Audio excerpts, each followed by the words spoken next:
അപ്പം ഞങ്ങൾ മുന്നോട്ട് വെക്കുന്നൊരു കാര്യം വെച്ചാൽ ആ ക്ലൗഡഡായി പോകുന്ന ശുദ്ധപ്രകൃതിയിൽ നിന്നും അവനെ തിരിച്ചു കൊണ്ടുവരാൻ മതത്തിൻ്റെ ധാർമ്മികതക്കാണ് സാധിക്കുക. അതായത് ഈ മൃഗത്തെ ഭോഗിക്കാൻ വേണ്ടിയിട്ടുള്ള സമരങ്ങൾ നടത്തുന്ന രാജ്യങ്ങൾ, ശവത്തെ ഭോഗിക്കാൻ വേണ്ടിയിട്ടുള്ള സമരങ്ങൾ നടത്തുന്ന ആളുകൾ, അതുപോലെ തന്നെ കുട്ടികളെ ഞങ്ങൾക്ക് ഭോഗിക്കാനുള്ള അവകാശമുണ്ടെന്ന് പറഞ്ഞ് പോസ്റ്റർ ഒട്ടിക്കുന്ന അതൊരു അവകാശമായിട്ട് സ്ഥാപിക്കുന്ന ആളുകൾ എത്രത്തോളം എന്ന് പറഞ്ഞാൽ ഈവൻ മനുഷ്യൻ്റെ മാംസത്തെ ഭക്ഷണമാക്കുന്നതിൻ്റെ ബിസിനസ് സാധ്യതയെ പറ്റി ആലോചിക്കുന്ന ആളുകൾ. അപ്പോൾ ഇത്തരത്തിൽ വളരെ വിശാലമായിട്ട് ഈ അപകടം സംഭവിച്ചുകൊണ്ടിരിക്കുകയാണ്. അപ്പോൾ എന്തായാലും ഞാൻ എൻ്റെ ചോദ്യങ്ങൾ ഒന്നുകൂടെ റിപ്പീറ്റ് ചെയ്യാം. ചോദ്യം നമ്പർ 1, എല്ലാവർക്കും വെൽക്കം ബാക്ക്. ഖുറാനിൽ പറഞ്ഞതുകൊണ്ട് മാത്രമാണോ തെറ്റ് ചെയ്യാത്തത് എന്ന ടൈറ്റിലുള്ള അൺമാസ്കിംഗ് അനോമലീസ് ടീമിൻ്റെ ഒരു വീഡിയോ പുതിയതായിട്ട് ഇറങ്ങിയിട്ടുണ്ടായിരുന്നു. അപ്പോൾ ആ വീഡിയോ കണ്ട സമയത്ത് എനിക്കതിലെ കുറച്ച് കാര്യങ്ങൾ ഒന്ന് സ്പെസിഫിക്കായി അഡ്രസ്സ് ചെയ്യണം എന്ന് തോന്നി. അപ്പോൾ അതാണ് നമ്മൾ ഇന്ന് ഈ വീഡിയോയിൽ ചെയ്യാൻ പോകുന്നത്. അതായത് ഈ ധാർമ്മികതയെക്കുറിച്ചും നന്മ തിന്മ തുടങ്ങിയ കാര്യങ്ങളെക്കുറിച്ചുമൊക്കെ ഇവർ സംസാരിക്കുന്ന സമയത്ത് ഓഡിയൻസിൽ നിന്നുള്ള ആളുകൾ ചോദിച്ച ചോദ്യമാണ് നിങ്ങൾ ഈ ഖുറാനിൽ പറഞ്ഞതുകൊണ്ട് മാത്രമാണോ തിന്മകൾ ചെയ്യാത്തത്, ഒരു ബുക്ക് വേണോ നിങ്ങൾക്ക് അങ്ങനെ ചെയ്യാതിരിക്കാൻ എന്നൊക്കെയുള്ള രീതിയിലുള്ള ഒരു ചോദ്യമാണെന്ന് തോന്നുന്നു. പക്ഷേ ഈ ചോദ്യത്തിന് ആ ഒരു കോണ്ടെക്സ്റ്റിൽ നിന്ന് മാറിയാൽ വേറൊരു പ്രസക്തിയുണ്ട്. അപ്പോൾ എന്തായാലും നമുക്ക് അതിലേക്ക് പിന്നീട് കടക്കാം. നമുക്ക് ഇവരുടെ ഒരു വീഡിയോയുടെ ഒരു ഭാഗം നമുക്കൊന്ന് കണ്ടു നോക്കാം. അതിന് മുന്നേ ഞാനൊരു കോണ്ടെക്സ്റ്റ് സെറ്റ് ചെയ്യട്ടെ. ഈ മതവിശ്വാസികളുടെ ഇപ്പോൾ ഇവരുടെ ഉൾപ്പെടെ മതവിശ്വാസത്തെ സീരിയസ് ആയിട്ട് എടുക്കുന്ന ആളുകളുടെ ഒരു പൊസിഷൻ എന്ന് പറയുന്നത് മൊറാലിറ്റി എന്ന് പറയുന്നത് ഒബ്ജക്റ്റീവ് ട്രൂത്താണ് എന്നുള്ളതാണ്. എന്നാൽ എയ്ത്തീസ്റ്റുകളോ അല്ലെങ്കിൽ അഗ്നോസ്റ്റുകളോ ഒക്കെ ആയിട്ട് ആളുകളുടെ പൊസിഷൻ എന്ന് പറയുന്നത് മൊറാലിറ്റി എന്ന് പറയുന്നത് സബ്ജക്റ്റീവ് ആയിട്ടുള്ളൊരു കാര്യമാണ്. അതായത് ആളുകളെയും സാഹചര്യങ്ങളെയും സൊസൈറ്റിയെയും സമയത്തെയും എല്ലാം ഡിപ്പെൻഡ് ചെയ്തിരിക്കുന്ന ഒരു കാര്യമാണ് മൊറാലിറ്റി. എന്നാൽ ഈ പറയുന്ന തീസത്തിൽ അതിനെ ഒരു ഒബ്ജക്റ്റീവ് ട്രൂത്തായിട്ട്, അതായത് ഇപ്പോൾ സൂര്യൻ ഉണ്ടോ എന്ന് ചോദിച്ചാൽ ഉണ്ട് എന്ന് പറയുന്നത് എത്രത്തോളം ഒബ്ജക്റ്റീവ് ആയിട്ടുള്ളൊരു ട്രൂത്താണോ, അതുപോലെ നന്മയും തിന്മയും അല്ലെങ്കിൽ morality, moral principles and values ആരെയും ഡിപ്പെൻഡ് ചെയ്യാതെ, ആളുകളെ ഡിപ്പെൻഡ് ചെയ്യുന്നില്ല, സൊസൈറ്റിയെ ഡിപ്പെൻഡ് ചെയ്യുന്നില്ല, സമയത്തെയോ കാലഘട്ടത്തെയോ ഒന്നും ഡിപ്പെൻഡ് ചെയ്യാതെ വളരെ ഒബ്ജക്റ്റീവായിട്ട് നിലനിൽക്കുന്നുണ്ട് അല്ലെങ്കിൽ എക്സിസ്റ്റ് ചെയ്യുന്നുണ്ട് ഈ യൂണിവേഴ്സിൽ എന്നുള്ളതാണ് ഇവരുടെ വാദം. നമുക്ക് വീഡിയോ ഒന്ന് കണ്ടു തുടങ്ങാം. പ്ലഷർ നേടുക, ദേഹേച്ഛക്ക് പിന്നാണ് പോകുക എന്നുള്ളതാണ് ഏറ്റവും പ്രധാനം എന്നൊക്കെയുള്ള ഒരു ഇൻഡോക്ട്രിനേഷൻ കാരണം പലപ്പോഴും എന്ത് ചെയ്യുന്നുണ്ട്, ഈ ഫിത്ര, ഈ ഒരു ശുദ്ധപ്രകൃതി ക്ലൗഡഡായി പോകുന്നുണ്ട്. അപ്പം ഞങ്ങൾ മുന്നോട്ട് വെക്കുന്നൊരു കാര്യം വെച്ചാൽ ആ ക്ലൗഡഡായി പോകുന്ന ശുദ്ധപ്രകൃതിയിൽ നിന്നും അവനെ തിരിച്ചു കൊണ്ടുവരാൻ മതത്തിൻ്റെ ധാർമ്മികതക്കാണ് സാധിക്കുക. അത് ഞങ്ങൾക്കുണ്ട്, നിങ്ങൾക്കതില്ല. അതായത് ഒരാൾ തെറ്റ് ചെയ്യാൻ തീരുമാനിക്കുകയാണ്, തെറ്റ് ചെയ്യാൻ അല്ലെങ്കിൽ ആ ഒരു ശുദ്ധപ്രകൃതിയിൽ നിന്നും തെറ്റാൻ തീരുമാനിക്കുമ്പോൾ അവനെ തിരിച്ചു കൊണ്ടുവരാൻ പറ്റുന്ന ഒരു അടിസ്ഥാനം ഉണ്ടോ ഇല്ലേ, ഇതാണ് വിഷയം. ഇതാണ് ഈ ചർച്ചയുടെ മർമ്മം എന്ന് പറയുന്നത്. ഞങ്ങൾ പറയുന്നു കൃത്യമായിക്കൊണ്ട് തന്നെ മതധാർമ്മികതക്ക് അങ്ങനെ ഒരു തിരിച്ചു കൊണ്ടുവരാനുള്ള ഒരു പൊട്ടൻഷ്യൽ ഉണ്ട്, അടിസ്ഥാനമുണ്ട്. പക്ഷേ നാസ്തികതക്ക് അത് ഉണ്ടോ? ഇതാണ് അടിസ്ഥാനപരമായി ഇദ്ദേഹം പറയുന്നത്. ഇദ്ദേഹത്തിൻ്റെ കോൺസെപ്റ്റ് അനുസരിച്ച്, മതപരമായിട്ടുള്ള കോൺസെപ്റ്റ് അനുസരിച്ച് മനുഷ്യർക്ക് ഒരു ശുദ്ധ പ്രകൃതിയുണ്ട്. അവർ ജനിക്കുന്ന സമയത്ത് ഒരു ശുദ്ധ പ്രകൃതിയിലാണ് ജനിക്കുന്നത്. അതായത് ഒരു മോറലി പെർഫെക്റ്റ് ആയിട്ടുള്ള അല്ലെങ്കിൽ ഗുഡ് ആയിട്ടുള്ള രീതിയിലാണ് ആളുകൾ എല്ലാം ജനിച്ചു വരുന്നത്. എന്നാൽ പിന്നീട് പല ഇൻഡോക്ട്രിനേഷൻസിൻ്റെയൊക്കെ ഭാഗമായിട്ട് പല ഐഡിയോളജീസും തലയിൽ കയറ്റി വെച്ചിട്ട് അവർ ഒരു പ്രത്യേക രീതിയിൽ മാറിപ്പോകുന്നു, അല്ലെങ്കിൽ അവരുടെ ആ ശുദ്ധ പ്രകൃതി ക്ലൗഡഡായി പോകുന്നു. അങ്ങനെ ക്ലൗഡഡായി പോകുന്ന ശുദ്ധ പ്രകൃതിയിലേക്ക് അവരെ തിരിച്ചു കൊണ്ടുവരാൻ ഇദ്ദേഹം പറയുന്ന മതധാർമ്മികതയ്ക്ക് സാധിക്കും എന്നാണ് ഇദ്ദേഹം പറയുന്നത്. നാസ്തികതയിൽ അല്ലെങ്കിൽ എത്തീസത്തിൽ എന്ത് ചെയ്യണം, എന്ത് ചെയ്യണ്ട, നല്ലത് ചെയ്യണോ വേണ്ടയോ എന്നൊന്നും പറയുന്നില്ല. അങ്ങനെ ഒരു അടിസ്ഥാനം അതിനില്ല. അതുകൊണ്ട് അത് സം കൈൻഡ് ഓഫ് ഇൻഫീരിയർ ആണ് എന്നുള്ള രീതിയിലാണ് ഇപ്പോൾ ഇദ്ദേഹം പറയുന്നത്, ഇംപ്ലൈ ചെയ്യുന്നത്. അപ്പോൾ ഇതിനോട് നമുക്ക് ആദ്യം തന്നെ പറയാനുള്ളത്, എത്തീസത്തിൽ എന്ത് ചെയ്യണം, ചെയ്യണ്ട, നിങ്ങളെങ്ങനെ ജീവിക്കണം, ജീവിക്കരുത് എന്നൊന്നും പറയുന്നില്ല എന്നുള്ളത് വളരെ സത്യമായിട്ടുള്ള കാര്യമാണ്. ഇതിനോട് നമുക്ക് പ്രത്യേകിച്ച് എതിർപ്പോ കാര്യങ്ങളൊന്നുമില്ല, ഇദ്ദേഹത്തോട് യോജിപ്പാണ്. ഇത് എത്തീസത്തിൻ്റെ ഒരു പ്രശ്നമാണോ? ഇങ്ങനെ നോക്കുമ്പോഴാണ് നമ്മളിതിനെ ഒന്ന് ഇവാലുവേറ്റ് ചെയ്യേണ്ടത്. എത്തീസം എന്ന് പറഞ്ഞാൽ തെളിവുകളില്ലാത്തതിനാൽ ദൈവം എന്ന് പറയുന്ന ഒരു കോൺസെപ്റ്റിനെ റിജക്റ്റ് ചെയ്യുന്നു, അല്ലെങ്കിൽ അത് എടുക്കുന്നില്ല എന്നുള്ള പൊസിഷനാണ്. ഇതിൽ കൂടുതലൊന്നുമല്ല, ഇതിൽ കുറവും ഒന്നുമല്ല എത്തീസം. എത്തീസം എന്ന് പറയുന്നത് ഒരു മതമോ അല്ലെങ്കിൽ ഒരു മതപരമായിട്ടുള്ള ഒരു കൾച്ചറോ പോലെ എന്ത് ചെയ്യണം, എന്ത് ചെയ്യണ്ട, അല്ലെങ്കിൽ എങ്ങനെ ജീവിക്കണം എന്നൊക്കെയുള്ള പ്രിസ്ക്രിപ്ഷൻസ് തരുന്ന ഒരു പ്രിസ്ക്രിപ്റ്റീവ് ഐഡിയോളജി അല്ല. എത്തീസം എന്ന് പറഞ്ഞാൽ ഒരു ഡിസ്ക്രിപ്റ്റീവ് ഐഡിയോളജി ആണെന്ന് വേണമെങ്കിൽ പറയാം. ഈ പ്രപഞ്ചത്തിൻ്റെ ഡിസ്ക്രിപ്ഷനിൽ ദൈവം എന്ന് പറയുന്ന ഒരു കോൺസെപ്റ്റിന് ഒരു സ്ഥാനമില്ല എന്നാണ് എത്തീസം പറയുന്നത്. അപ്പോൾ ഇതൊന്നും ഇല്ല എന്ന് പറഞ്ഞ് എത്തീസം തെറ്റാണ് എന്ന് പറയുന്നത് ഒരു ഇൻ്റലക്ച്വലി ഡിസോണസ്റ്റ് ആയിട്ടുള്ള ഒരു പൊസിഷനാണ് എന്നുള്ളതാണ് എൻ്റെ അഭിപ്രായം. ഇത് മനസ്സിലാക്കാൻ നമ്മളൊരു എക്സാമ്പിൾ എടുത്താൽ, ഇപ്പോൾ നിങ്ങൾ ഫിസിക്സ് പഠിക്കുന്ന ഒരാളാണെന്ന് വിചാരിക്കുക. അപ്പോൾ നിങ്ങൾ ഫിസിക്സ് പഠിക്കുന്ന സമയത്ത് നിങ്ങൾക്ക് തോന്നുകയാണ് ഇതിൽ ഹ്യൂമൻ ഹാർട്ടിനെ കുറിച്ചൊന്നും പറയുന്നില്ലല്ലോ എന്ന് നിങ്ങൾക്ക് തോന്നുകയാണ്. എന്നിട്ട് നിങ്ങൾ പറയുകയാണ് ഇതിൽ ഹ്യൂമൻ ഹാർട്ടിനെ കുറിച്ചൊന്നും പറയുന്നില്ല, അതുകൊണ്ട് ഈ സബ്ജക്റ്റ് വെറും വേസ്റ്റാണ്, ഇതിനെ നമുക്ക് ഡിസ്കാർഡ് ചെയ്ത് കളയാം എന്ന് പറഞ്ഞാൽ എങ്ങനെ ഇരിക്കും? അപ്പോൾ ഫിസിക്സിൽ ഹ്യൂമൻ ഹാർട്ടിനെ കുറിച്ച് പറയുന്നില്ല എന്ന് കരുതി ഫിസിക്സ് ശരിയല്ല എന്ന് പറയുന്നത് എത്ര ബാലിശമായിട്ടുള്ള ഒരു കാര്യമായിരിക്കും. അപ്പോൾ ഇത് തന്നെയാണ് എത്തീസത്തിൻ്റെ കാര്യത്തിൽ നമുക്ക് പറയാനുള്ളത്. ഇദ്ദേഹം പറയുന്നതിലേക്ക് തിരിച്ചു വന്നാൽ മനുഷ്യന് ഒരു അടിസ്ഥാനപരമായിട്ടൊരു ശുദ്ധ പ്രകൃതിയുണ്ട്, മനുഷ്യർ അടിസ്ഥാനപരമായിട്ട് മോറൽ ബീയിങ്സ് ആണ്. അപ്പോൾ ഇദ്ദേഹം പറയുന്ന ഈ ശുദ്ധ പ്രകൃതി എന്നൊക്കെ പറയുന്നത് ഇദ്ദേഹത്തിൻ്റെ മതപുസ്തകത്തിലുള്ള ഒരു കോൺസെപ്റ്റ് മാത്രമാണ്. നമ്മൾ പറയുന്നത് എന്താണെന്ന് വെച്ചാൽ നമ്മൾ മനുഷ്യർക്ക് എല്ലാവർക്കും അടിസ്ഥാനപരമായിട്ടുള്ള ചില ട്രെയ്റ്റുകളുണ്ട്.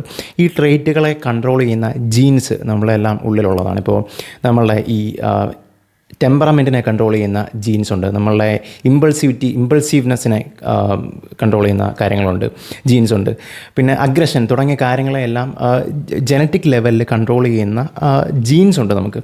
അപ്പോൾ ഈ ജീൻസിലുള്ള മ്യൂട്ടേഷൻസിൻ്റെയും വേരിയേഷൻസിൻ്റെയൊക്കെ ഭാഗമായിട്ട് പല ആളുകൾക്കും ഈ പറയുന്ന ബേസിക് ട്രൈറ്റ്സ്, ഈ ടെമ്പറമെൻറ്റ്, ഇമ്പൾസീവ്നെസ്, അവരുടെ അഗ്രഷൻ തുടങ്ങിയ കാര്യങ്ങളൊക്കെ വേരി ചെയ്യുന്നതാണ്. ഒരു ഹ്യൂമൻ ബീയിങ്ങും ഒരുപോലെയല്ല, എല്ലാവർക്കും ഈ പറയുന്ന പോലെ സ്ലൈറ്റ്ലി വേരിയഡ് ആയിട്ടുള്ള ഫണ്ടമെൻ്റൽസ് ആണ് ഉള്ളത് എന്നുള്ളതുകൊണ്ട് ഈ കാര്യത്തിലെല്ലാം പലരും വേരി ചെയ്യുന്നു. അപ്പോൾ ഇതൊരു റേഞ്ചിലുള്ളൊരു കാര്യമാണ്. ചില ആളുകൾ ഭയങ്കര അഗ്രസീവ് ആയിരിക്കും, അവർ ഭയങ്കര ഇമ്പൾസീവ് ആയിരിക്കും, വയലൻസിനോട് കൂടുതൽ ഒരു അഫിനിറ്റി ഉള്ള ആളുകളായിരിക്കും. എന്നാൽ ചില ആളുകൾ നേരെ തിരിച്ചായിരിക്കും, അവർ ഇങ്ങനെ പമ്മിയിരിക്കുന്ന ആളുകളായിരിക്കും, അവർ കാം ആൻഡ് ക്വയറ്റ് ആയിരിക്കും, പീസ്ഫുൾ ആയിരിക്കും, വയലൻസിനോടൊന്നും ഒട്ടും താല്പര്യമില്ലാത്തവരായിരിക്കും. ഇതിൻ്റെ ഇടയ്ക്കുള്ള ആളുകളും കാണും. അപ്പോൾ ഇതിങ്ങനെ ഒരു വളരെ വലിയ ഒരു റേഞ്ചിൽ പോകുന്ന ഒരു കാര്യമാണ്. അപ്പോൾ ഇതാണ് ഒരു മനുഷ്യനിൽ അടിസ്ഥാനപരമായിട്ടുള്ള ഒരു, അല്ലെങ്കിൽ ഫണ്ടമെൻ്റലി ബയോളജിക്കലി ഉള്ള ഒരു ട്രെയ്റ്റ് എന്ന് പറയുന്നത്. ഇതിനുശേഷം മനുഷ്യൻ ഒരു സമൂഹത്തിൽ ജനിച്ചു വരുന്ന സമയത്ത് അവൻ്റെ ഫാമിലിയിൽ നിന്ന് കിട്ടുന്ന ഇൻഡോക്ട്രിനേഷൻസ്, അവൻ വായിക്കുന്ന പുസ്തകങ്ങൾ, അല്ലെങ്കിൽ അവൻ ഇടപഴകുന്ന ആളുകൾ, അവൻ്റെ സൊസൈറ്റിയിലെ നോംസ് തുടങ്ങിയ കാര്യങ്ങളൊക്കെ അവൻ്റെ ഒരു സെൻസ് ഓഫ് മൊറാലിറ്റിയെ ഷേപ്പ് ചെയ്യുന്നു എന്നുള്ളതാണ്. ഈ മൊറാലിറ്റി എന്ന് പറഞ്ഞാൽ എന്താണ് എന്നുള്ളതാണ് അടുത്ത ചോദ്യം. അപ്പോൾ നമ്മൾ ഈ അടിസ്ഥാനപരമായിട്ടുള്ള ഈ ട്രെയ്റ്റ്സിൻ്റെ മുകളിൽ നമ്മളുടെ സൊസൈറ്റി ബിൽഡ് ചെയ്യുന്ന ഒരു, സൊസൈറ്റി നമ്മളെ ഷേപ്പ് ചെയ്യുന്ന ഒരു മോൾഡ് എന്ന് വേണമെങ്കിൽ പറയാം. അതാണ് മൊറാലിറ്റി എന്ന് പറയുന്നത്. ഈ രണ്ട് കാര്യങ്ങളുടെയും ഒരു കമ്പൈൻഡ് എഫക്റ്റായിട്ട് നമ്മൾക്കൊരു കാര്യം കേൾക്കുമ്പോഴോ കാണുമ്പോഴോ ഒക്കെ ഞാനിത് ചെയ്യില്ല, എനിക്ക് ചെയ്യാൻ പറ്റില്ല എന്ന് പറയുന്ന ആ ഒരു നമ്മളുടെ ഒരു ഇമോഷൻസിൻ്റെ ഒരു എക്സ്പ്രഷൻ ഉണ്ടല്ലോ, അതാണ് ആക്ച്വലി മൊറാലിറ്റി എന്ന് പറയുന്നത്. പ്രാക്ടിക്കലിയും ഓണസ്റ്റ്ലിയും നമ്മൾ ഈ കാര്യങ്ങളെ വിലയിരുത്തി കഴിഞ്ഞാൽ നമുക്ക് മനസ്സിലാവുന്ന ഒരു കാര്യം തന്നെയാണ്. നമുക്ക് ഇങ്ങനെ ഈ ഒരു രീതിയിലുള്ള ഒരു കണ്ടംപ്റ്റ് തോന്നിക്കഴിഞ്ഞാൽ നമ്മൾ ആ കാര്യം മോശമാണെന്ന് പറയും. അല്ല, ഓക്കെ, ഇത് കുഴപ്പമില്ല, ഇത് ഞാൻ ചെയ്യും, അല്ലെങ്കിൽ ഇത് എനിക്ക് ചെയ്യണം എന്ന് നമുക്ക് ചിന്ത വരുന്ന ഒരു കാര്യത്തെ നമ്മൾ നല്ലതാണ് എന്ന് വിലയിരുത്തും. ഏറ്റവും ഫണ്ടമെൻ്റലി ഇതാണ് മൊറാലിറ്റി എന്ന് പറയുന്നത്. ഇനി ഇതിന് മറ്റൊരു വശം കൂടെ ഉണ്ട്. നമ്മളൊരു സൊസൈറ്റി ആയിട്ട് ജീവിക്കുന്ന സമയത്ത് ഇങ്ങനെ എനിക്ക് ഇതാണ് ശരി, എനിക്കിതാണ് തെറ്റ് എന്നുള്ള രീതിയിൽ നമുക്ക് മുന്നോട്ട് പോകാൻ, ഒരു കളക്റ്റീവായിട്ട് മുന്നോട്ട് പോകാൻ സാധിക്കില്ല. അപ്പോൾ ഇത് തിരിച്ചറിഞ്ഞുകൊണ്ട് മനുഷ്യർ തന്നെ ക്രിയേറ്റ് ചെയ്ത ഒരു ലീഗൽ ഫ്രെയിംവർക്ക്, അല്ലെങ്കിൽ നമ്മളുടെ നിയമ സംവിധാനങ്ങളൊക്കെ ഉണ്ട് ഒരു സൊസൈറ്റിയിൽ. ഈ പറയുന്ന രീതിയിൽ പ്യുവർലി ഇൻഡിവിജ്വലിസ്റ്റിക് ആയിട്ട് നമുക്ക് പോകാൻ സാധിക്കില്ല എന്നുള്ളത് കൊണ്ടുണ്ടാക്കിയ ഈ ഫ്രെയിംവർക്സിൻ്റെ അടിസ്ഥാനത്തിലാണ് നമ്മൾ മുന്നോട്ട് പോകുന്നത്. അപ്പോൾ ഒരു സൊസൈറ്റിയിൽ നമ്മൾ ജീവിക്കുന്ന സമയത്ത് പൊതുവേ ഒരു കാര്യം ചെയ്യണോ വേണ്ടയോ എന്ന് നമ്മൾ തീരുമാനിക്കുന്നത് ആ സൊസൈറ്റിയിലെ ഒന്നാമത്തെ, അതിൻ്റെ നമ്പർ 1 പാരാമീറ്റർ എന്ന് പറയുന്നത് സൊസൈറ്റിയിലെ നിയമം അതിനെ അനുവദിക്കുന്നുണ്ടോ എന്നുള്ളതാണ്. രണ്ടാമത്തെ പാരാമീറ്റർ നമ്മളുടെ ഉള്ളിലെ ഒരു ഫീലിംഗ് ആണ്. ഞാൻ നേരത്തെ പറഞ്ഞൊരു ഇമോഷണൽ ആയിട്ടുള്ള ഒരു എക്സ്പ്രഷൻ. നിയമത്തിൽ പറയുന്നത് നിങ്ങളുടെ ഉള്ളിൽ തോന്നുന്നതും ഒരേ കാര്യങ്ങളാണെങ്കിൽ നമ്മൾ പൊതുവേ ഓക്കെ, ബുദ്ധിമുട്ടൊന്നുമില്ല. പക്ഷെ നിയമത്തിൽ പറയുന്നതൊന്നും നിങ്ങളുടെ ഉള്ളിൽ തോന്നുന്നത് മറ്റൊന്നും ആണെങ്കിൽ അതിൽ നിന്ന് പിന്തിരിഞ്ഞ് നിൽക്കാൻ നമുക്കൊരു വൈമുഖ്യം തോന്നാം. അപ്പോൾ ഇങ്ങനെയുള്ള ഒരു കോംപ്ലക്സ്, പല കാര്യങ്ങളിലും ഒരു കോംപ്ലക്സ് ഇൻ്റർപ്ലേ ആണ് നമ്മളുടെ ഈ ഒരു സെൻസ് ഓഫ് മൊറാലിറ്റി എന്നൊക്കെ പറയുന്നത്. ഇനി ഇതിനെതിരെ പൊതുവേ പറയുന്നൊരു കാര്യമാണ്, അങ്ങനെയാണ് ഈ പറയുന്നത് പോലെ ഒരു ഒബ്ജക്റ്റീവ് മൊറാലിറ്റി ഒന്നും ഇല്ലെങ്കിൽ, ഇപ്പോൾ പല ഹ്യൂമൻ ബീയിങ്സിൻ്റെ, ഇപ്പോൾ നമ്മൾ മിക്ക ആളുകളോടും നമ്മൾ സംസാരിച്ച് കഴിയുമ്പോൾ, അല്ലെങ്കിൽ നമ്മൾ ഇടപഴകുന്നത് വഴി നമുക്കറിയാവുന്നൊരു കാര്യമാണ്, കൊലപാതകം, റേപ്പ്, അല്ലെങ്കിൽ അതുപോലെയുള്ള ക്രൂരമായ പ്രവൃത്തിയോട്, വയലൻ്റ് ആയിട്ടുള്ള പ്രവൃത്തികളോടെല്ലാം ഒരു വിരക്തി പൊതുവെ ആളുകൾക്കെല്ലാം ഉണ്ട്. അപ്പോൾ ഇതിന് എന്താണ് ഒരു എക്സ്പ്ലനേഷൻ ഉള്ളത് എന്നുള്ള ചോദ്യമൊക്കെ പലരും ചോദിക്കാറുണ്ട്. അപ്പോൾ നമ്മൾ മനസ്സിലാക്കേണ്ട ഒരു കാര്യമാണ്, ഈ എവല്യൂഷൻ ബൈ നാച്ചുറൽ സെലക്ഷൻ എന്ന് പറയുന്ന ഒരു പ്രോസസ്സ് ആണ് നമ്മളെല്ലാം ഇവിടം വരെ എത്തിച്ച ഒരു കാര്യം. ഈ എവല്യൂഷൻ ബൈ നാച്ചുറൽ സെലക്ഷൻ എന്ന് പറയുന്ന പ്രോസസ്സ് ഒരു രീതിയിൽ അൾട്രോയിസത്തെ സപ്പോർട്ട് ചെയ്യുന്നുണ്ട് എന്ന് നമുക്ക് പറയാം. എന്നാൽ മറ്റൊരു രീതിയിൽ അഗ്രഷനെയും സപ്പോർട്ട് ചെയ്യുന്നുണ്ട് എന്ന് നമുക്ക് പറയാം. ഇത് രണ്ടും ഒരു പരിധി വരെയാണ്. അതായത് ടൂ മച്ച് അൾട്രോയിസോ ടൂ മച്ച് അഗ്രഷനോ ഇതിൽ ഫേവർ ചെയ്യുന്നില്ല. ഒരു സൊസൈറ്റിയിൽ ഏത് രീതിയിലുള്ള ആളുകൾക്കായിരിക്കും മുന്നോട്ട് പോകാൻ സാധ്യതയുള്ളത്? വളരെ അഗ്രസീവായിട്ട്, എക്സ്ട്രീംലി വയലൻ്റായിട്ട്, ഇമ്പൾസീവായിട്ട് പെരുമാറുന്ന ആളുകളാണോ, അതോ ഭയങ്കരമായി calm and quiet and low പ്രൊഫൈലായിട്ട് ജീവിക്കുന്ന ആളുകളായിരിക്കുമോ? ഇത് രണ്ടുമല്ല എന്നുള്ളതാണ്. ഇതിൻ്റെ രണ്ടിൻ്റെയും ഒരു ഹെൽത്തി മിഡിലിൽ നിൽക്കുന്ന ആളുകളായിരിക്കും മുന്നോട്ട് പോകാനുള്ള ചാൻസ്. ഇപ്പം ഭയങ്കരമായ വയലൻസും അല്ലെങ്കിൽ അങ്ങനെയുള്ള വൾഗാരിറ്റിയൊക്കെ ചെയ്യുന്ന ആളുകൾക്ക് പൊതുവേ ഇണകളെ കിട്ടാനുള്ള ചാൻസ് കുറവാണ്. അപ്പോൾ അങ്ങനെ വരുന്ന സമയത്ത് ഇവരുടെ ജീൻ പൂൾ മുന്നോട്ട് പോവുക എന്നുള്ളത് ഒരു പോസിബിൾ അല്ലാത്തൊരു കാര്യമായിട്ട് മാറും. ജീൻസ് മുന്നോട്ട് പോവുക, അടുത്ത തലമുറകളിലേക്ക് പോവുക. കാരണം ഇണകളെ കിട്ടുന്നില്ല, കുട്ടികളുണ്ടാവുന്നില്ല. അപ്പോൾ ഇവരുടെ ഈ അഗ്രസീവായിട്ടുള്ള ജീൻസ് എല്ലാം ഇല്ലാതായിരുന്നു. നേരെ എക്സ്ട്രീം ഓപ്പോസിറ്റ് ആയിട്ടുള്ള കേസിലെ കാര്യം എങ്ങനെയാണ്, ഇണകളെ കിട്ടുന്നില്ല, അവർക്ക് സമൂഹത്തിൽ മര്യാദയ്ക്ക് മുന്നോട്ട് പോകാൻ പറ്റുന്നില്ല, അങ്ങനെയുള്ള ജീൻസും ഏറെക്കുറെ ഇല്ലാതായി വരുന്നു. അപ്പോൾ ഒരു പരിധിവരെ അഗ്രഷനും ഒരു പരിധിവരെ അൾട്രൂയിസവും എന്ന് പറഞ്ഞാൽ കമ്പാഷൻ, കരുണ, സെൽഫ്ലെസ്നെസ് തുടങ്ങിയ കാര്യങ്ങളൊക്കെയാണ്. അപ്പോൾ ഇങ്ങനെയുള്ള കാര്യങ്ങളും എല്ലാം ഇവല്യൂഷൻ ബൈ നാച്ചുറൽ സെലക്ഷൻ എന്ന് പറയുന്ന പ്രോസസ്സ് ഫേവർ ചെയ്യുന്ന കാര്യങ്ങളാണ്. അതുകൊണ്ടാണ് നമ്മൾ ഇന്ന് കാണുന്ന സമൂഹത്തിലുള്ള ആളുകൾ ഏകദേശം ഈ ഒരു ഇടയ്ക്കുള്ള റേഞ്ചിൽ നിൽക്കുന്ന ആളുകളാവുന്നത്. എക്സ്ട്രീം ഔട്ട്ലയേഴ്സ് ഉണ്ട് കേട്ടോ, അങ്ങനെ ഇല്ല എന്നല്ല പറയുന്നത്, പക്ഷെ അവർ റെയർ ആവുന്നതിൻ്റെ കാര്യം ഇതാണ്. പൊതുവേ എവല്യൂഷനെതിരെ ആളുകൾ പറയുന്നൊരു കാര്യമാണ് എവല്യൂഷൻ ബൈ നാച്ചുറൽ സെലക്ഷൻ എന്ന് പറഞ്ഞാൽ കംപ്ലീറ്റ്ലി സെൽഫിഷ് ആയിട്ടുള്ള അല്ലെങ്കിൽ സ്വന്തം കാര്യം മാത്രം നോക്കി സർവൈവ് ചെയ്യാൻ പറ്റുന്ന ആളുകളെ മാത്രമാണ് സെലക്ട് ചെയ്യുന്നത്, അല്ലെങ്കിൽ അങ്ങനെയുള്ള ജീവികളെയാണ് സെലക്ട് ചെയ്യുന്നത് എന്നൊക്കെയാണ് പറയുന്നത്. അത് തെറ്റായിട്ടുള്ളൊരു കാഴ്ചപ്പാടാണ്. ഈ സർവൈവ് ചെയ്യുക എന്നുള്ളതിന് ഈ സെൽഫിഷ്നെസ് അല്ലെങ്കിൽ അഗ്രഷൻ, വയലൻസ് അത് മാത്രമല്ല അതിൻ്റെ ഒരു രീതി എന്ന് പറയുന്നത്. ഇത് മനസ്സിലാക്കിയിരിക്കുക. ആത്യന്തികമായി ഒരു ഫിത്രയിൽ നിന്ന് തെറ്റിയാൽ ആ തെറ്റലാണെന്ന് മനസ്സിലാക്കാനുള്ള അളവുകോല് പോലും അവിടെ ഇല്ല എന്നുള്ളതാണ്, അല്ലെങ്കിൽ അവിടെ അതിൻ്റെ പോലും സാന്നിധ്യം ഇല്ല എന്നുള്ളതാണ്. അപ്പോൾ ഉണ്ടാകുന്ന ഒരു അപകടത്തിൻ്റെ തീവ്രത ആലോചിച്ച് നോക്കൂ. ആ അപകടത്തിൻ്റെ തീവ്രതയാണ് നമ്മൾ വളരെ വലിയ രീതിയിൽ ഇത്തരം രാജ്യങ്ങളിൽ കാണുന്നതും. ഇപ്പോൾ എത്രത്തോളമാണ് ഡൈവേർട്ടഡ് ആയിട്ടുള്ളത് ഇപ്പോൾ നേരത്തെ പറഞ്ഞു. അതായത് ഈ മൃഗത്തെ ഭോഗിക്കാൻ വേണ്ടിയിട്ടുള്ള സമരങ്ങൾ നടത്തുന്ന രാജ്യങ്ങൾ, ശവത്തെ ഭോഗിക്കാൻ വേണ്ടിയിട്ടുള്ള സമരങ്ങൾ നടത്തുന്ന ആളുകൾ, അതുപോലെ തന്നെ കുട്ടികളെ ഞങ്ങൾക്ക് ഭോഗിക്കാനുള്ള അവകാശമുണ്ടെന്ന് പറഞ്ഞ് പോസ്റ്റർ ഒട്ടിക്കുന്ന, അതൊരു അവകാശമായിട്ട് സ്ഥാപിക്കുന്ന ആളുകൾ, ഓൺലൈൻ കമ്മ്യൂണിറ്റികൾ ഉണ്ടാക്കുന്ന ആളുകൾ, ഒരു എത്രത്തോളം എന്ന് പറഞ്ഞാൽ ഈവൻ മനുഷ്യൻ്റെ മാംസത്തെ ഭക്ഷണമാക്കുന്നതിൻ്റെ ബിസിനസ് സാധ്യതയെ പറ്റി ആലോചിക്കുന്ന ആളുകൾ. അപ്പോൾ ഇത്തരത്തിൽ വളരെ വിശാലമായിട്ട് ഈ അപകടം സംഭവിച്ചുകൊണ്ടിരിക്കുകയാണ്. ഫിത്രയിൽ നിന്നുള്ള തെറ്റൽ വളരെ വിശാലമായിട്ട് പോയിക്കൊണ്ടിരിക്കുകയാണ്. അപ്പോൾ ഈ പോകുന്ന സമയത്ത് ഇതിനെങ്ങനെ തിരിച്ചു കൊണ്ടുവരാം, അല്ലെങ്കിൽ ശുദ്ധ പ്രകൃതിയിലേക്ക്? നിങ്ങളുടെ ആശയം എന്ന് പറയുമ്പോൾ ഉദ്ദേശിക്കുന്നത് ഇപ്പോൾ എത്തീസം എന്നായിരിക്കും ഉദ്ദേശിക്കുന്നത്. എത്തീസം കൊണ്ട് നടക്കുന്ന രാജ്യങ്ങളിൽ നടക്കുന്ന പ്രശ്നങ്ങൾ ഇന്നതൊക്കെയാണെന്ന് പറഞ്ഞിട്ട് പീഡോഫിലിയ, സൂഫിലിയ, അതുപോലെ തന്നെ കെനിബലിസ്റ്റിക് ആയിട്ടുള്ള കാര്യങ്ങളൊക്കെ വെച്ചിട്ട് ഇതൊക്കെ കൂടുന്നു ഇങ്ങനെയുള്ള രാജ്യങ്ങളിൽ. അതുകൊണ്ട് ഇത് വളരെ അധികം പ്രശ്നമായിട്ടുള്ള ഒരു കാര്യമാണ് എന്നാണ് പറയുന്നത്. അത് അല്ലെങ്കിൽ എത്തീസത്തിൻ്റെ ഒരു എക്സ്റ്റൻഷൻ എന്ന് പറയുന്നത് ഇങ്ങനെയുള്ള കാര്യങ്ങളിലൊക്കെയാണ് എന്നാണ് പറയുന്നത്. അപ്പോൾ ഇവിടെ ഒന്നാമത് പിന്നെ ഞാൻ റീറ്ററേറ്റ് ചെയ്യാൻ ആഗ്രഹിക്കുന്ന കാര്യം എന്ന് പറഞ്ഞാൽ എത്തീസം എന്ന് പറയുന്നത് നിങ്ങൾ എങ്ങനെ ജീവിക്കണമെന്നോ എങ്ങനെ ജീവിക്കണ്ട എന്നോ പറയുന്ന ഒരു പ്രിസ്ക്രിപ്റ്റീവ് ആയിട്ടുള്ള ഒരു കാര്യമല്ല. പ്രിസ്ക്രിപ്ഷന് അല്ലെങ്കിൽ എങ്ങനെ ജീവിക്കണ്ട എന്നൊക്കെ ഉള്ളതിന് നമുക്ക് ഈ പറഞ്ഞതുപോലെ മറ്റ് നമ്മൾ തന്നെ ഉണ്ടാക്കി വെച്ചിരിക്കുന്ന ലീഗൽ ഫ്രെയിംവർക്കും അല്ലെങ്കിൽ നമ്മൾ തന്നെ സൊസൈറ്റിയിലുള്ള നോംസും കാര്യങ്ങളും എല്ലാം ഉണ്ട്. നമ്മളുടെ കോൺസ്റ്റിറ്റ്യൂഷൻ പോലെയുള്ള കാര്യങ്ങളൊക്കെ ഉണ്ട്. അപ്പോൾ ഇത് പെർഫെക്റ്റ് ആണോ എന്ന് ചോദിച്ചാൽ അല്ല എന്നുള്ളതാണ്. ജസ്റ്റ് ലൈക്ക് മനുഷ്യരുണ്ടാക്കിയ എന്തെങ്കിലും ഒരു കാര്യം പെർഫെക്റ്റ് ആണെന്ന് നമുക്ക് പറയാൻ സാധിക്കില്ല. ഡെമോക്രസി പെർഫെക്റ്റ് ആണോ? അല്ല, ഡെമോക്രസി പെർഫെക്റ്റ് അല്ല. ഒരു രാജ്യത്തെ മെജോറിറ്റി ആളുകളും ഒരു ദിവസം രാവിലെ എണീക്കുമ്പോൾ വിചാരിക്കുകയാണ് ഡെമോക്രസി വേണ്ട എന്ന് വിചാരിക്കുകയാണെങ്കിൽ പിന്നെ അടുത്ത ദിവസം ഡെമോക്രസി ഇല്ല എന്നുള്ളതാണ്. ഡെമോക്രസി പിന്നെ നിലനിൽക്കുക സാധ്യമല്ല എന്നുള്ളതാണ്. കാരണം people opt out of that. അപ്പോൾ ഇത്രയേ ഉള്ളൂ മനുഷ്യരുണ്ടാക്കിയ കാര്യങ്ങളുടെ ഒരു പെർഫെക്ഷൻ എന്ന് പറയുന്നത്. ഇതിനപ്പുറത്തേക്കൊന്നുമില്ല. അപ്പോൾ ഇങ്ങനെയുള്ള ലിമിറ്റേഷൻസിൻ്റെ അകത്ത് നിന്നിട്ടാണ് നമ്മൾ പ്രവർത്തിക്കുന്നതും നമ്മൾ മുന്നോട്ട് പോകുന്നതും. ഇതിന് പ്രശ്നങ്ങളുണ്ടാവും, ഡെഫിനറ്റ്ലി അത് പരിഹരിച്ച് തന്നെ മുന്നോട്ട് പോവുക എന്നുള്ളതാണ്. പിന്നെ ഇദ്ദേഹം പറയുന്നത് ഇദ്ദേഹം പറഞ്ഞതിലേക്ക് തിരിച്ചു വന്നാൽ ഈ പറയുന്ന രീതിയിലുള്ള എത്തീസം ഉള്ള രാജ്യങ്ങളിൽ ഇങ്ങനെയുള്ള പ്രശ്നങ്ങൾ സംഭവിക്കുന്നു. അപ്പോൾ ഈ പറയുന്ന രീതിയിലുള്ള പെഡോഫീലിയ, സൂഫീലിയ അല്ലെങ്കിൽ കെനിബലിസം തുടങ്ങിയ കാര്യങ്ങളൊക്കെ റിപ്പോർട്ട് ചെയ്തിട്ടുണ്ടോ എന്ന് ചോദിച്ചാൽ റിപ്പോർട്ട് ചെയ്തിട്ടുണ്ട്, ഡെഫിനറ്റ്ലി റിപ്പോർട്ട് ചെയ്തിട്ടുണ്ട്. കുറച്ച് ഹൈലി സെക്യുലർ ആയിട്ടുള്ള താരതമ്യേന എത്തീസ്റ്റുകളുടെ പോപ്പുലേഷൻ കൂടുതലുള്ള ചില യൂറോപ്യൻ രാജ്യങ്ങളിലും പിന്നെ അതുപോലെ തന്നെ US, UK പോലെയുള്ള രാജ്യങ്ങളുമുണ്ട്. ഇപ്പോൾ US എന്നൊക്കെ പറഞ്ഞാൽ എത്തീസ്റ്റുകളൊക്കെ വളരെ കുറവാണ്. US പ്രഡോമിനൻ്റ്ലി ക്രിസ്ത്യൻസ് ആണുള്ളത്. അപ്പോൾ അങ്ങനെയുള്ള സ്ഥലങ്ങളിലൊക്കെ ഇത് റിപ്പോർട്ട് ചെയ്തിട്ടുണ്ട്. എന്നാൽ ഇവിടെയൊക്കെ ഇത് റിപ്പോർട്ട് ചെയ്തിട്ടുണ്ട് എന്നുള്ളതുകൊണ്ട് ഇതെല്ലാം എത്തീസ്റ്റുകളാണ് ചെയ്തത് എന്ന് പറയാൻ പറ്റുമോ? ഒരിക്കലുമില്ല. ഇവിടേക്ക് ഇത് റിപ്പോർട്ട് ചെയ്തിട്ടുണ്ട് എന്ന് മാത്രമേ ഉള്ളൂ. ഇതൊന്നും ഏത്തീസത്തിൻ്റെ റിസൾട്ടായിട്ടോ അല്ലെങ്കിൽ ഏത്തീസ്റ്റുകൾ ചെയ്തതായിട്ടോ ഉള്ളതിന് യാതൊരു തെളിവുമില്ല.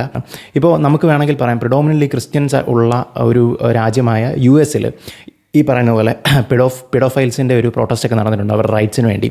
അപ്പോൾ അത് പ്രൊഡോമിനൻ്റ്ലി ക്രിസ്ത്യൻസ് ആയതുകൊണ്ട് ക്രിസ്ത്യൻസാണ് ഇത് ചെയ്തത് എന്ന് പറഞ്ഞാൽ എത്ര ഒരു ചൈൽഡിഷ് ആയിട്ടുള്ള ഒരു ആർഗ്യുമെൻ്റ് ആയിരിക്കും അത്.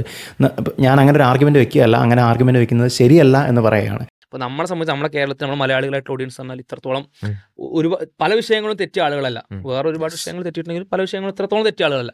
അപ്പോൾ അവർക്ക് കുറച്ചും കൂടെ മനസ്സിലാവും ഞങ്ങളും നിങ്ങളെ പോലെ തന്നെയാണല്ലോ, ഞങ്ങളും സഹോദരങ്ങളെ നിങ്ങൾ എന്ത് ചെയ്യുക, ഈ നിങ്ങളുടെ ആശയത്തെ ഒരുപാട് കാലമായിട്ട് കൊണ്ടുനടക്കുന്ന രാജ്യങ്ങൾ പരിശോധിക്കുക.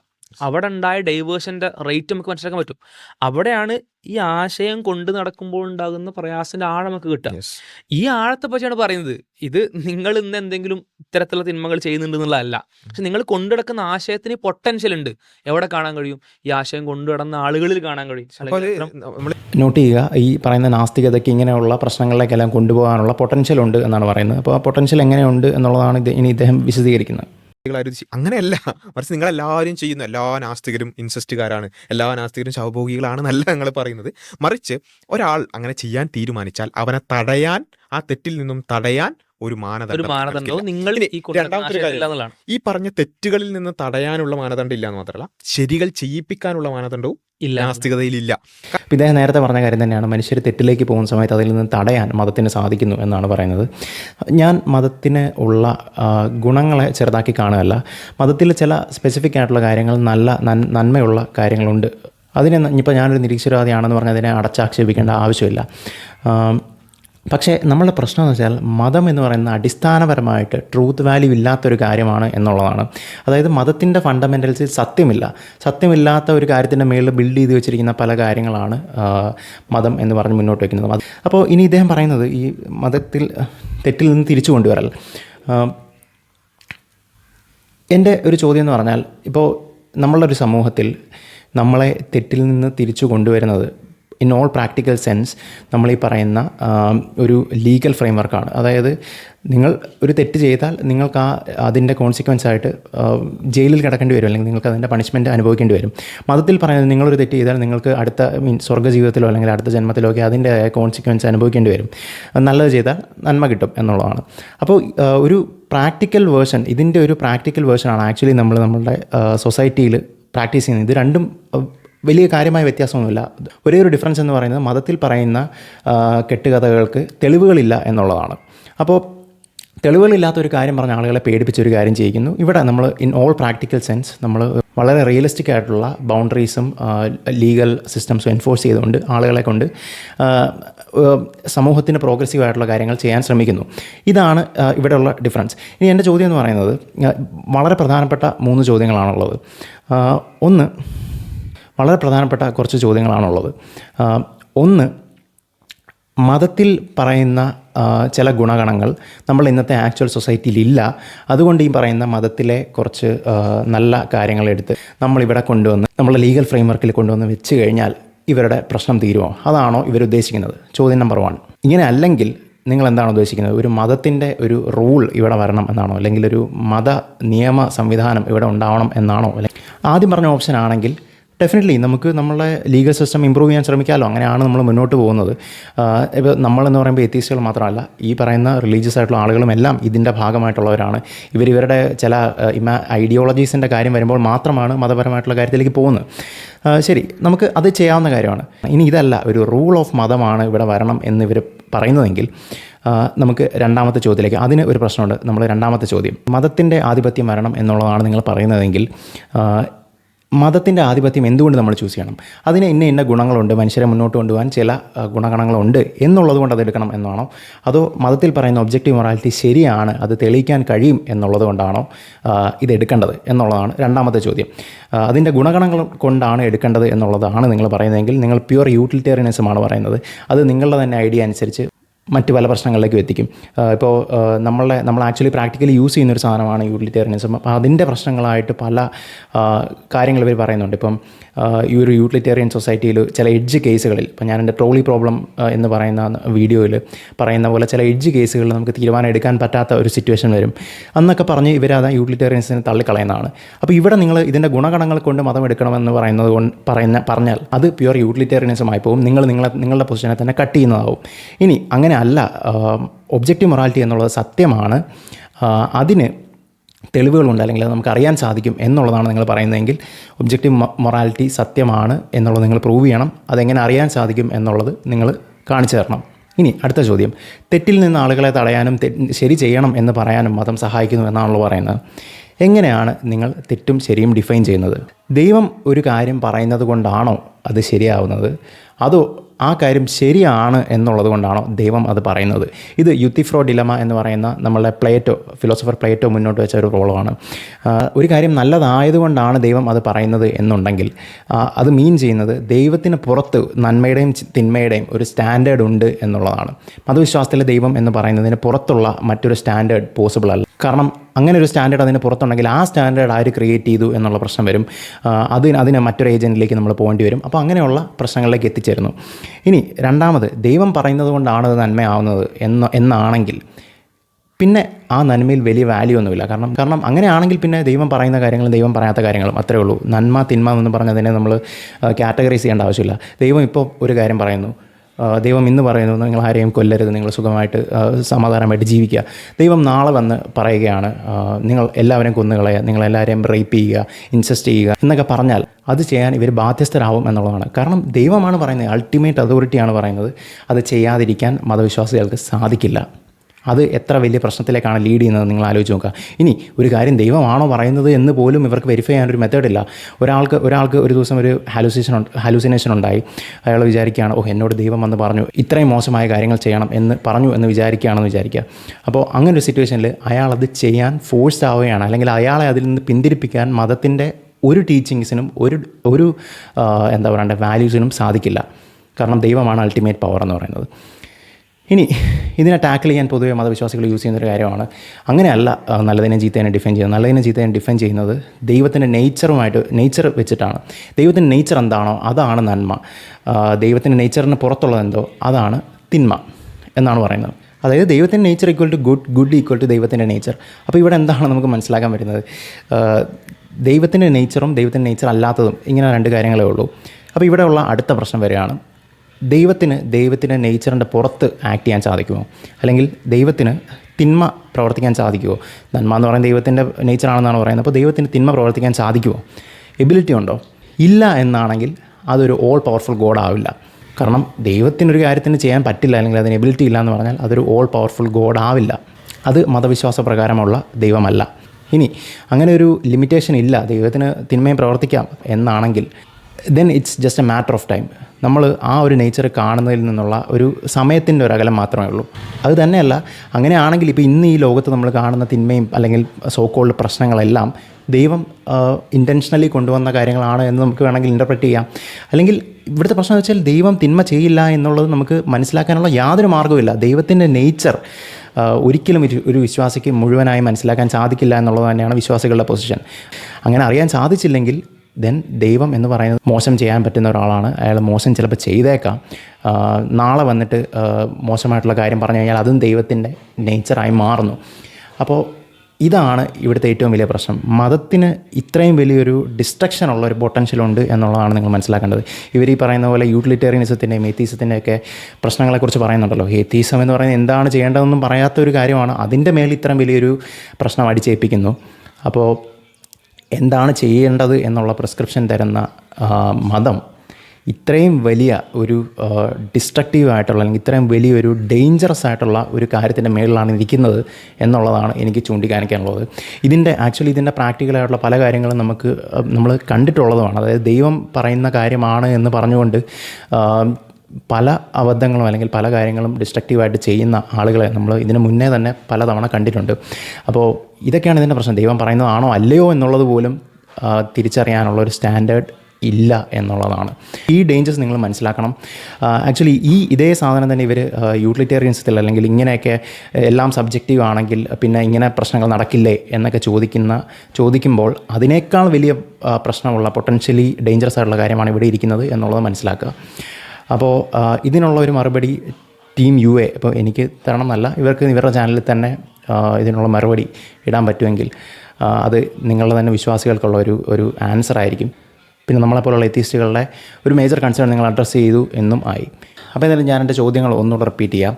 ചോദ്യം നമ്പർ 1, മതത്തിലെ നല്ല കാര്യങ്ങൾ എടുത്തുകൊണ്ട് നമ്മളുടെ ഇന്നത്തെ നിയമവ്യവസ്ഥ കുറച്ചുകൂടെ നല്ലതാക്കുകയാണോ വേണ്ടത്, അതോ ഒരു മതാധിപത്യം ആണോ നിങ്ങൾ ഉദ്ദേശിക്കുന്നത്? ചോദ്യം നമ്പർ 2, ഒബ്ജക്റ്റീവ് മൊറാലിറ്റി എന്ന് പറയുന്നത് ഒരു സത്യമാണോ? സത്യമാണെങ്കിൽ അതിനെ നമുക്ക് എങ്ങനെ തെളിയിക്കാൻ സാധിക്കും, അല്ലെങ്കിൽ അതിനെ എങ്ങനെ അറിയാൻ സാധിക്കും? ഒബ്ജക്റ്റീവ് മൊറാലിറ്റി ആണ് എന്നുള്ളത് എങ്ങനെ അറിയാൻ സാധിക്കും? ചോദ്യം നമ്പർ 3, ഒരു കാര്യം ശരിയാണ് അല്ലെങ്കിൽ തെറ്റാണ് എന്ന് പറയാൻ നിങ്ങൾ ഉപയോഗിക്കുന്ന മാനദണ്ഡം എന്താണ്? അത് ദൈവം പറയുന്നത് കൊണ്ടാണോ അതോ അത് ശരിയായതുകൊണ്ടാണോ? ഇതിലേതെങ്കിലും ഒരെണ്ണം ചൂസ് ചെയ്യുക. ചൂസ് ചെയ്തതിന് ശേഷം ഇതിനെക്കുറിച്ച് ഞാൻ പറഞ്ഞ ആ ഒരു പ്രശ്നം എങ്ങനെയാണ് നിങ്ങൾ അഡ്രസ്സ് ചെയ്യുന്നത് എന്നും പറയുക. ഇത്രയേ ഉള്ളൂ. Thank you so much.